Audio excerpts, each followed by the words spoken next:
La leçon d'aujourd'hui est les différentes graphies des sons G.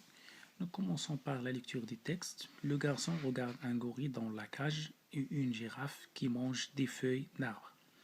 Que regarde le garçon? Le garçon regarde un gorille. Où se trouve la gorille? La gorille se trouve dans la cage.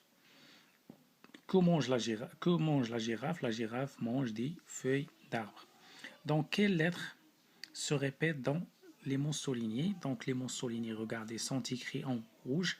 Donc, la lettre répétée, c'est G. Combien de sons correspondent à la lettre G?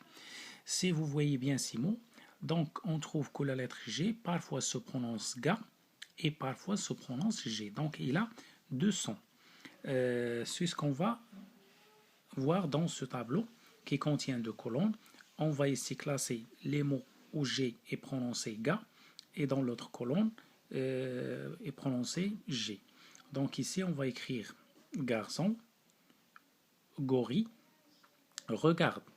Et dans l'autre colonne on va écrire girafe, mange, cage.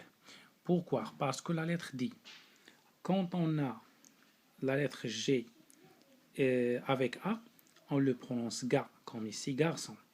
Lorsqu'on a O est placé devant G, se prononce go, et U se prononce gu. Donc ici, on va prononcer le premier mot garçon, gomme, gu. Donc lorsqu'on a ces lettres R, O, U est placé devant la lettre G. Par contre, lorsqu'on a N avec G, ici on le prononce nia, ou bien nieu, comme montagnard, campagnard, ou bien agneau.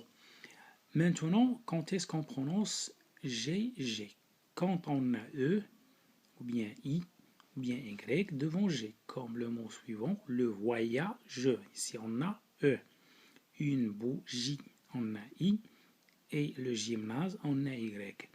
Donc, c'est tout ce qu'on a pour la première séance. Et la deuxième séance sera consacrée à l'entraînement et à l'évaluation.